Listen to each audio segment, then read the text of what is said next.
क्या होगा अगर एलियंस हम इंसानों को किसी तरह ढूंढ लें? क्या एलियंस ही वो ईश्वर है जिसने हमें बनाया और वही वो जीव थे जो करोड़ों साल पहले धरती पर आकर हमको बसाकर चले गए और समय समय पर आकर हमको जिंदगी जीने का ज्ञान दिया करते थे?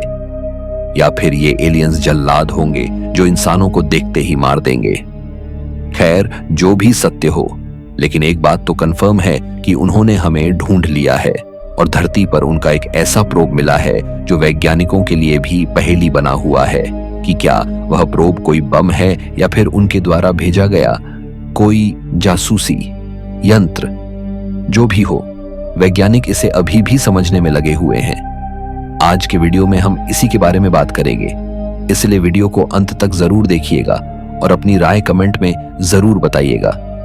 वो कहते हैं ना कि अगर इंसान इस अनंत ब्रह्मांड में अकेला है तो ये बहुत डरावनी बात है, लेकिन अगर इंसान इस अनंत ब्रह्मांड में अकेला नहीं भी है तो भी ये काफी डरावनी बात है। तो चलिए शुरू करते हैं आज का video. Number 1, the Buga sphere.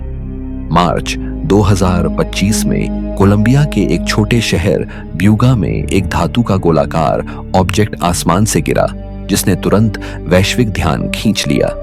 इस ऑब्जेक्ट को बाद में ब्यूगा स्फीयर कहा गया। प्रत्यक्षदर्शियों के अनुसार यह वस्तु किसी सामान्य अंतरिक्ष मलबे या उल्कापिंड की तरह नहीं गिरी।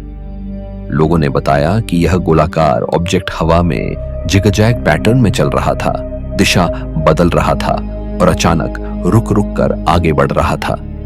इसकी गति किसी ज्ञात एरोस्पेस तकनीक से मेल नहीं खाती थी। इस ऑब्जेक्ट के उतरने के दौरान न कोई सोनिक बूम सुनाई दी, न इंजन जैसी कोई आवाज आई। इसके अलावा इसके उतरने पर जमीन पर कोई बड़ा गड्ढा नहीं बना और न ही आसपास की घास उड़कर बिखरी। यह सीधे एक खेत में जाकर रुका। यह व्यवहार उल्कापिंडों या अंतरिक्ष मलबे से पूरी तरह अलग माना गया, क्योंकि ऐसे ऑब्जेक्ट आमतौर पर वायुमंडल में जलते हैं और जमीन से टकराने पर ऊर्जा छोड़ते हैं। घटना के बाद स्थानीय लोगों ने उस ऑब्जेक्ट को जमीन पर पड़ा हुआ देखा और बाद में उसे उठाया भी गया। इस मामले में यह भी असामान्य था कि किसी सरकारी एजेंसी या सेना ने तुरंत उस वस्तु को अपने कब्जे में नहीं लिया। ऑब्जेक्ट कुछ समय तक स्थानीय लोगों के पास ही रहा। यही कारण है कि इसकी शुरुआती जांच और जानकारी सार्वजनिक रूप से सामने आ सकी। बाहरी रूप से ब्यूगा स्फीयर एक पूरी तरह गोल धातु का गोला है जिसका आकार लगभग फुटबॉल जितना बताया गया। इसका वजन शुरुआती रिपोर्ट्स के अनुसार करीब 16 पाउंड था। इसकी सतह पूरी तरह स्मूथ दिखती है, लेकिन इसमें कहीं भी जोड़, सीम या वेल्डिंग के निशान नहीं पाए गए। विशेषज्ञों के अनुसार आधुनिक मैन्युफैक्चरिंग तकनीकों में भी किसी धातु की वस्तु को इस तरह बिना जोड़ के बनाना बेहद कठिन है। इस स्फीयर की सतह पर कुछ अजीब प्रतीक उकेरे हुए पाए गए। ये प्रतीक किसी भी जात भाषा, लिपि या लेखन प्रणाली से मेल नहीं खाते। कुछ विशेषज्ञों ने इन्हें प्राचीन प्रतीकों जैसा बताया, जबकि कुछ ने इन्हें आधुनिक सर्किट बोर्ड के पैटर्न से मिलते जुलते कहा। इस कारण से इन प्रतीकों को लेकर अलग अलग अटकलें लगाई जाने लगीं। जब इस ऑब्जेक्ट की वैज्ञानिक जांच शुरू हुई तो रेडियोलॉजी और एक्सरे स्कैन में और भी असामान्य बातें सामने आईं। बाहरी सतह देखने में चिकनी होने के बावजूद स्कैन से पता चला कि इसकी संरचना माइक्रो हनीकॉम्ब जैसी है। यह संरचना इतनी सूक्ष्म है कि हाथ से महसूस नहीं की जा सकती। इसके नीचे 3 अलग अलग परतें पाई गईं, जो एक दूसरे के भीतर सटीक दूरी पर स्थित थीं। स्फीयर के अंदर एक केंद्रीय कोर पाया गया, जिसके भीतर कई छोटे गोलाकार ऑब्जेक्ट मौजूद थे, जिन्हें माइक्रोस्फीयर कहा गया। इनकी संख्या को लेकर अलग अलग रिपोर्ट्स हैं, लेकिन यह स्पष्ट है कि ये पूरी तरह संतुलित और ज्यामितीय रूप से व्यवस्थित थे। वैज्ञानिक यह तय नहीं कर पाए कि ये माइक्रोस्फीयर ऊर्जा स्रोत हैं, डेटा स्टोरेज यूनिट हैं या किसी अन्य तकनीकी प्रणाली का हिस्सा। धातु विश्लेषण में यह सामने आया कि स्फीयर मुख्य रूप से टाइटेनियम आधारित मिश्र धातु से बना है। हालांकि इसमें कुछ ऐसे तत्वों की मौजूदगी का दावा किया गया जो ज्ञात पीरियोडिक टेबल में दर्ज नहीं है। अगर यह दावा सही साबित होता है तो इसका अर्थ यह होगा कि यह मिश्र धातु या तो किसी अज्ञात तकनीक से बनाई गई है या फिर पृथ्वी से बाहर की उत्पत्ति रखती है। इसके अलावा जिस स्थान पर यह स्फीयर उतरा था वहां की घास झुलसी हुई पाई गई, लेकिन मिट्टी में न तो रेडिएशन के संकेत मिले और न ही किसी रासायनिक ईंधन के अवशेष। आमतौर पर अंतरिक्ष से आने वाले ऑब्जेक्ट रेडिएशन या रासायनिक निशान छोड़ते हैं, लेकिन यहां ऐसा कुछ नहीं पाया गया। इन सभी कारणों से ब्यूगा स्फीयर को सिर्फ एक धातु का गोला नहीं माना जा रहा। इसकी उड़ान शैली, निर्माण तकनीक, आंतरिक संरचना और सामग्री इसे एक असामान्य और संभावित रूप से उन्नत तकनीकी वस्तु बनाती है। इसी वजह से इसे एलियन अनोमाली कहा जाने लगा। ब्यूगा स्फीयर को लेकर सबसे बड़ा सवाल यही नहीं था कि वह दिखने में कैसा है, बल्कि यह था कि वह आया कहां से। प्रत्यक्षदर्शियों की रिपोर्ट के अनुसार यह वस्तु किसी भी सामान्य हवाई या अंतरिक्ष वस्तु की तरह व्यवहार नहीं कर रही थी। यह न तो सीधे नीचे गिर रही थी और न ही किसी तय रास्ते पर चल रही थी। इसका उड़ान पैटर्न ऐसा था जिसे मौजूदा एरोस्पेस तकनीक से समझाना मुश्किल है। यही कारण है कि शुरुआती स्तर पर ही कई विशेषज्ञों ने इसे सामान्य अंतरिक्ष मलबा मानने से इनकार कर दिया। जब वैज्ञानिकों ने इसके वजन की जांच की तो शुरुआती माप में यह लगभग 16 पाउंड दर्ज किया गया। यह वजन इसके आकार के हिसाब से अपेक्षाकृत कम था, लेकिन इसके बावजूद इसकी ठोस धात्विक बनावट इस बात का संकेत देती थी कि यह कोई खोखला या हल्का ढांचा नहीं है। इस विरोधाभास ने और सवाल खड़े कर दिए। कैसे एक पूरी तरह ठोस धातु का गोला इतना हल्का हो सकता है? इसके बाद जब और उन्नत स्कैन किए गए तो यह स्पष्ट हुआ कि ब्यूगा स्फीयर के भीतर कोई साधारण खाली जगह नहीं है। इसके अंदर मौजूद परतें और माइक्रोस्फीयर किसी जटिल इंजीनियरिंग डिजाइन की ओर इशारा करते हैं। इन माइक्रोस्फीयर की स्थिति इस तरह से संतुलित थी कि वे गोले के केंद्र में एक समान दूरी पर स्थित थे।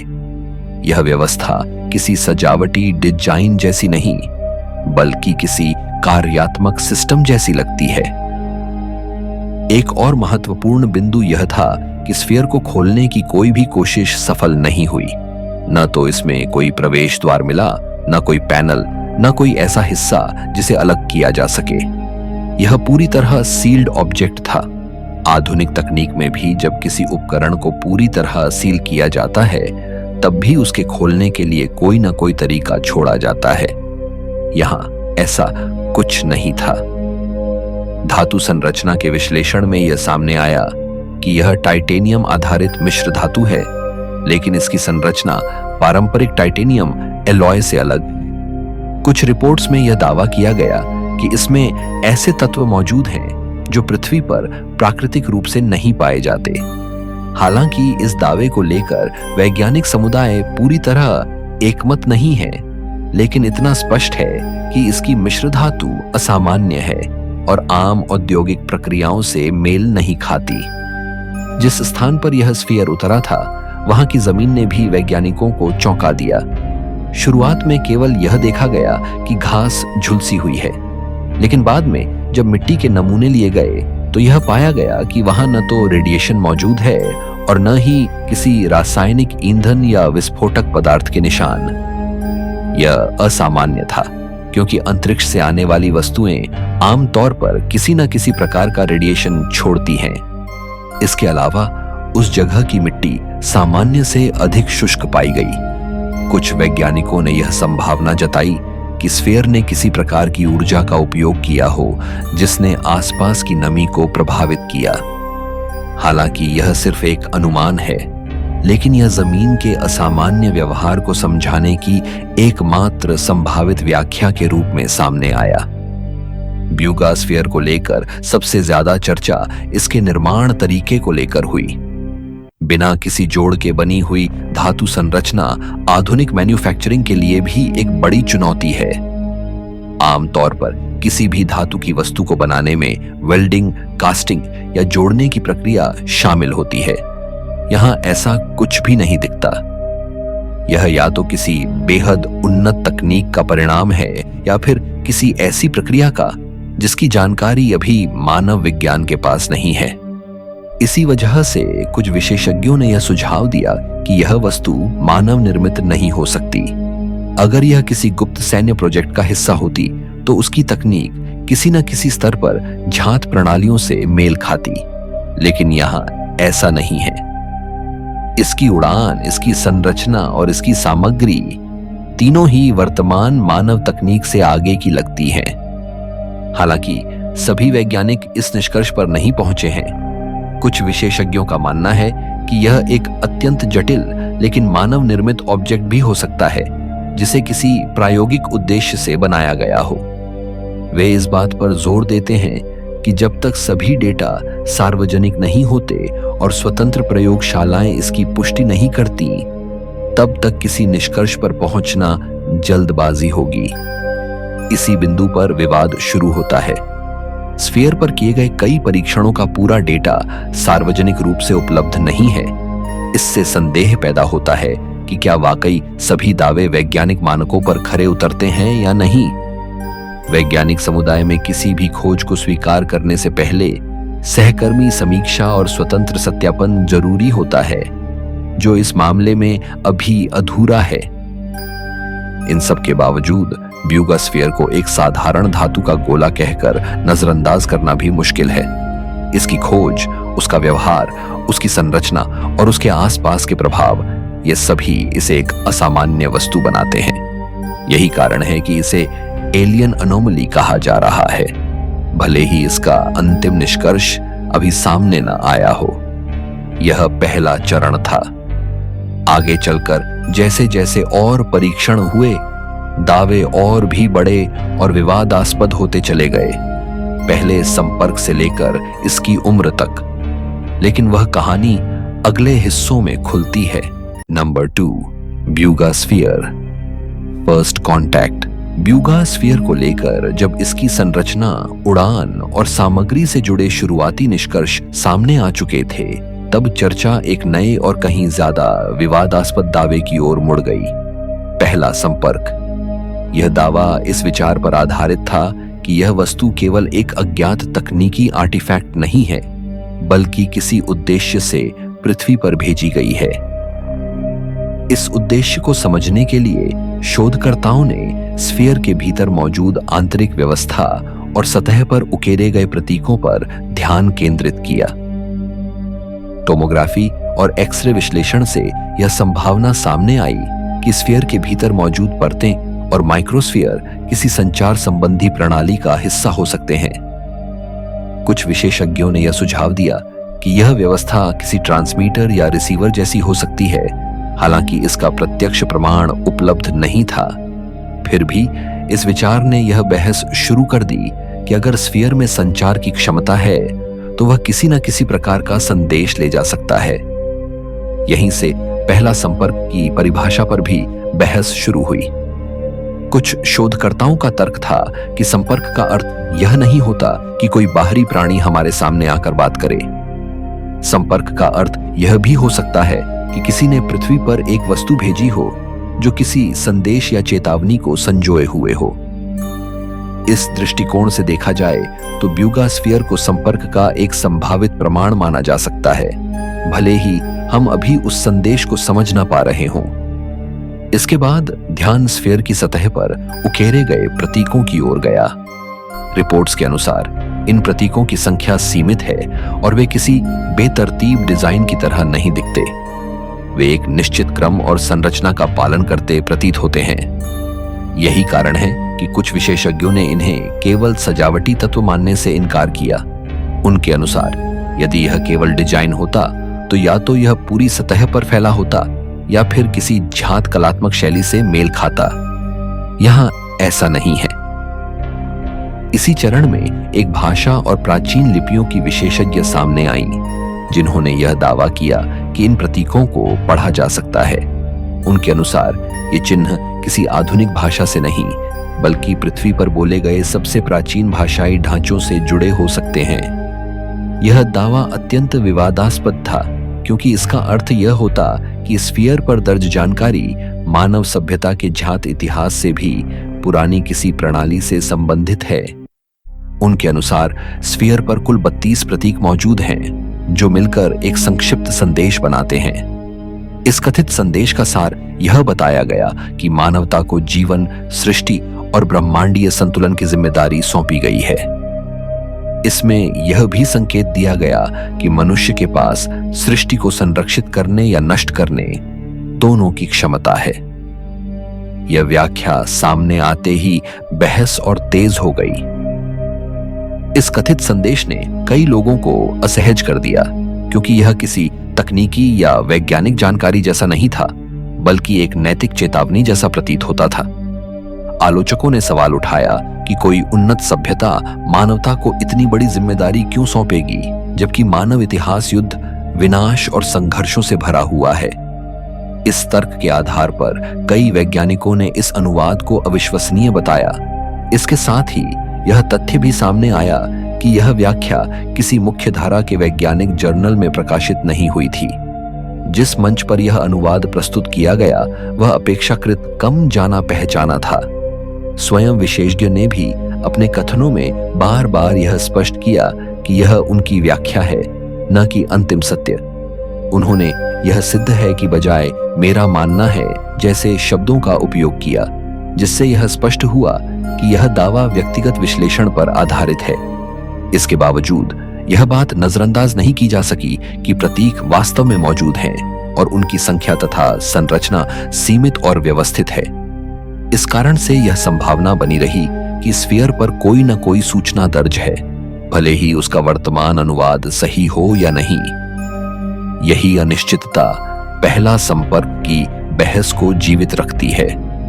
इसके बाद चर्चा एक और दिशा में गई। कुछ व्याख्याओं में यह दावा किया गया कि स्फीयर का संदेश केवल भविष्य के लिए चेतावनी नहीं है, बल्कि यह अतीत के बारे में भी संकेत देता है। कहा गया कि यह वस्तु पृथ्वी पर पहले हुए किसी वैश्विक विनाश या सभ्यतागत पतन का संदर्भ देती है। इस संदर्भ को कई लोगों ने प्राचीन कथाओं और मिथकों में वर्णित महाविनाश से जोड़ा। हालांकि यह संबंध व्याख्या पर आधारित था, लेकिन इसने बहस को ऐतिहासिक आयाम दे दिया। इस बिंदु पर वैज्ञानिक और संशयवादी पूरी तरह आमने सामने आ गए। वैज्ञानिकों का कहना था कि प्रतीकों को देखकर उन्हें चेतावनी या ऐतिहासिक रिकॉर्ड मान लेना वैज्ञानिक पद्धति नहीं है। जब तक अलग अलग विशेषज्ञ स्वतंत्र रूप से एक ही निष्कर्ष पर न पहुंचे, तब तक इसे संपर्क का प्रमाण नहीं माना जा सकता। उनके अनुसार अभी तक कोई ऐसा डेटा सार्वजनिक नहीं किया गया है जिसे स्वतंत्र रूप से सत्यापित किया जा सके। एक और विवाद इस बात को लेकर उठा कि स्फीयर तक किसकी पहुंच है। आरोप लगाए गए कि सभी शोधकर्ताओं को इसकी जांच की अनुमति नहीं दी जा रही। इससे यह संदेह और गहरा हो गया कि क्या प्रस्तुत किए जा रहे दावे पूरी तरह पारदर्शी हैं या नहीं। आलोचकों का कहना था कि यदि यह वास्तव में मानव इतिहास की सबसे बड़ी खोज है, तो इसके सभी परीक्षण और परिणाम खुले तौर पर साझा किए जाने चाहिए। इसके विपरीत समर्थकों का तर्क था कि ब्यूगा स्फीयर को अन्य यूएफओ दावों से अलग माना जाना चाहिए, क्योंकि यहाँ एक वास्तविक भौतिक वस्तु मौजूद है। यह कोई केवल तस्वीर या प्रत्यक्षदर्शी कहानी नहीं है। इस वस्तु पर वास्तविक परीक्षण किए गए हैं, भले ही वे अब भी पूरी तरह सार्वजनिक न हुए हों। यही कारण है कि वे पहला संपर्क के विचार को पूरी तरह खारिज करने से इनकार करते हैं। इस चरण तक फर्स्ट कॉन्टैक्ट कंफर्म्ड एक स्थापित तथ्य नहीं, बल्कि एक विवादास्पद दावा बन जाता है। एक ऐसा दावा जो कुछ संकेतों, व्याख्याओं और अपूर्ण डेटा पर आधारित है। कुछ लोगों के लिए यह मानव इतिहास का सबसे महत्वपूर्ण मोड़ हो सकता है, जबकि दूसरों के लिए यह एक अतिरंजित और अप्रमाणित कहानी है।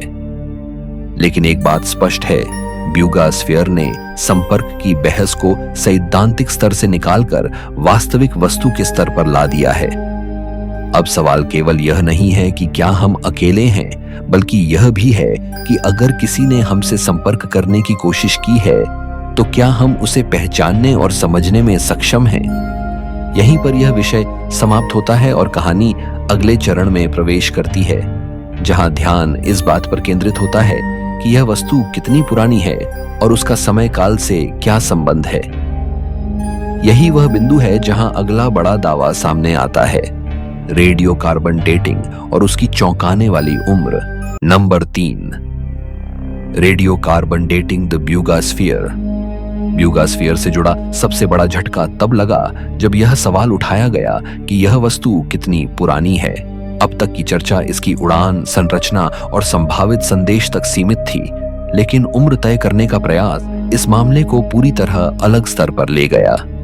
किसी भी रहस्यमय वस्तु के संदर्भ में उसकी उम्र जानना बेहद महत्वपूर्ण होता है, क्योंकि वही यह तय करने में मदद करती है कि उसका संबंध आधुनिक समय से है या किसी बहुत पुराने काल से। यहां एक बुनियादी समस्या सामने आई। ब्यूगास्फीयर पूरी तरह धातु से बना हुआ है और धातु पर सामान्य रूप से रेडियो कार्बन डेटिंग लागू नहीं की जा सकती। कार्बन 14 विधि केवल जैविक पदार्थों पर काम करती है, जैसे लकड़ी, हड्डी, रेजिन या अन्य कार्बन आधारित पदार्थ। इस वजह से शुरुआत में यह माना गया कि स्फीयर की उम्र निर्धारित करना संभव नहीं होगा, लेकिन आगे की जांच में एक अप्रत्याशित खोज हुई। स्फीयर की सतह पर अत्यंत सूक्ष्म छिद्र पाए गए जो नंगी आंख से दिखाई नहीं देते। इन छिद्रों के भीतर एक जैविक पदार्थ मौजूद था जिसे वैज्ञानिकों ने रेजिन जैसा बताया। यह कोई साधारण संदूषण नहीं लग रहा था, बल्कि ऐसा प्रतीत होता था कि यह पदार्थ जानबूझकर इस्तेमाल किया गया है। इस जैविक रेजिन को लेकर यह दावा किया गया कि इसका उपयोग स्फीयर के भीतर मौजूद फाइबर ऑप्टिक जैसी संरचनाओं को स्थिर रखने के लिए किया गया है। यानी यह केवल संयोगवश मौजूद कोई जैविक तत्व नहीं था, बल्कि स्फीयर की आंतरिक प्रणाली का हिस्सा हो सकता है। यही वह बिंदु था जहां रेडियो कार्बन डेटिंग की संभावना सामने आई। इस रेजिन के नमूनों को अमेरिका की यूनिवर्सिटी ऑफ जॉर्जिया में भेजा गया, जहां उन्नत कार्बन 14 तकनीक का उपयोग करके इसकी जांच की गई। यह जांच सामान्य पुरातात्विक प्रक्रिया के तहत की गई थी और इसके लिए मानक वैज्ञानिक प्रोटोकॉल अपनाए गए, ऐसा दावा किया गया। जांच के परिणाम सामने आए तो उन्होंने पूरे मामले को और ज्यादा विस्फोटक बना दिया। रिपोर्ट के अनुसार इस जैविक पदार्थ की उम्र लगभग 12,560 वर्ष निकली।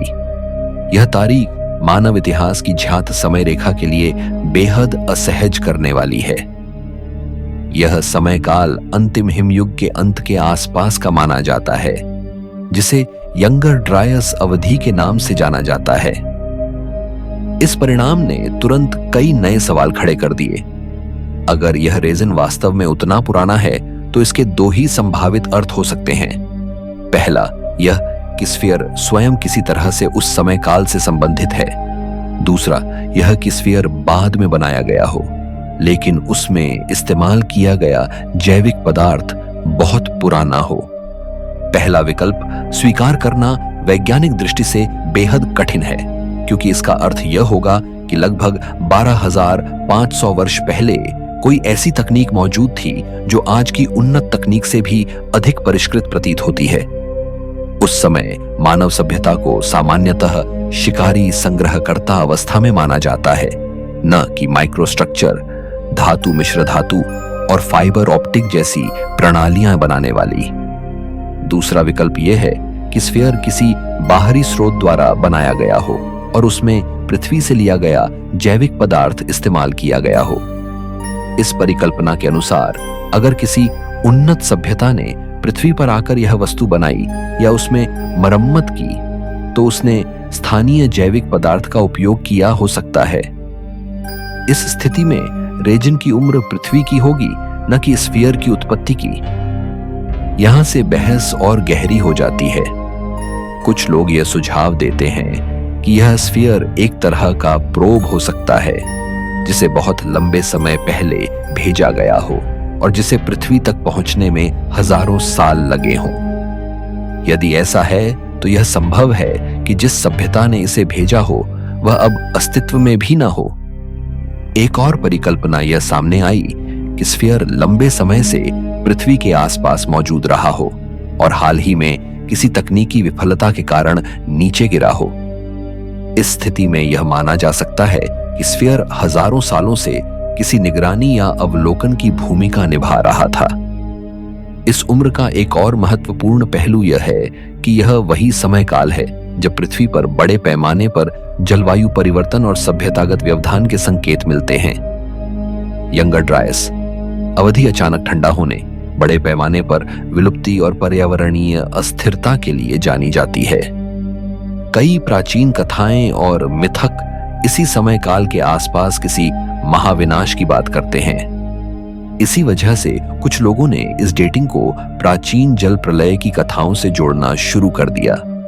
उनका तर्क है कि अगर स्फीयर वास्तव में उस समय से जुड़ा है तो यह किसी प्राचीन घटना का रिकॉर्ड या चेतावनी हो सकता है। हालांकि यह व्याख्या वैज्ञानिक प्रमाण से अधिक वैचारिक और सांस्कृतिक संदर्भों पर आधारित है। स्वाभाविक रूप से इस रेडियो कार्बन डेटिंग पर गंभीर सवाल भी उठाए गए। आलोचकों का कहना है कि कार्बन संदूषण की संभावना हमेशा बनी रहती है। यह संभव है कि रेजिन बाद में किसी तरह स्फीयर के संपर्क में आया हो, जिससे उसकी उम्र स्फीयर से जुड़ी ना हो। रेडियो कार्बन डेटिंग में नमूने की शुद्धता बेहद महत्वपूर्ण होती है और किसी भी प्रकार का संदूषण परिणामों को प्रभावित कर सकता है। हालांकि इस जांच से जुड़े वैज्ञानिकों का दावा है कि उन्होंने सभी आवश्यक सावधानियां बरती और नमूनों की जांच मानक प्रक्रियाओं के अनुसार की गई। उनके अनुसार परिणाम इतने सुसंगत हैं कि उन्हें नजरअंदाज नहीं किया जा सकता। उनका तर्क है कि यह खोज कम से कम आगे की स्वतंत्र जांच की मांग तो करती ही है। यहीं पर वैज्ञानिक पद्धति का मूल सिद्धांत सामने आता है। किसी भी असाधारण दावे के लिए असाधारण प्रमाण की आवश्यकता होती है। एक प्रयोगशाला के परिणाम अंतिम सत्य नहीं माने जा सकते। इस डेटिंग को स्वीकार करने से पहले अन्य स्वतंत्र प्रयोगशालाओं द्वारा इसकी पुष्टि आवश्यक है।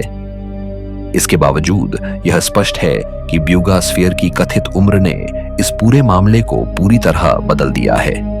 अब यह केवल आधुनिक यूएफओ या तकनीकी रहस्य की कहानी नहीं रही। यह मानव इतिहास, प्रागैतिहासिक काल और सभ्यता की उत्पत्ति से जुड़े सवालों को छूने लगी है। अगर यह डेटिंग सही साबित होती है तो यह स्थापित इतिहास के लिए एक गंभीर चुनौती होगी। इसका अर्थ यह होगा कि या तो मानव सभ्यता का तकनीकी विकास हमारी समझ से कहीं अधिक पुराना है, या फिर पृथ्वी पर किसी बाहरी सभ्यता की गतिविधियां बहुत पहले से रही हैं। और अगर यह डेटिंग गलत साबित होती है तब भी यह सवाल बना रहेगा कि स्फीयर के भीतर जैविक पदार्थ आया कहां से और उसका उपयोग किस उद्देश्य से किया गया। दोनों ही स्थितियों में यह वस्तु सामान्य व्याख्या से बाहर जाती है। यहीं पर यह विषय समाप्त होता है। रेडियो कार्बन डेटिंग ने ब्यूगा स्फीयर को केवल एक रहस्यमय वस्तु से आगे बढ़ाकर मानव इतिहास और समय रेखा के केंद्र में ला खड़ा किया है। इसके बाद अगला सवाल यह बनता है कि जब यह वस्तु जमीन पर उतरी तो उसने आसपास के वातावरण पर क्या प्रभाव डाला।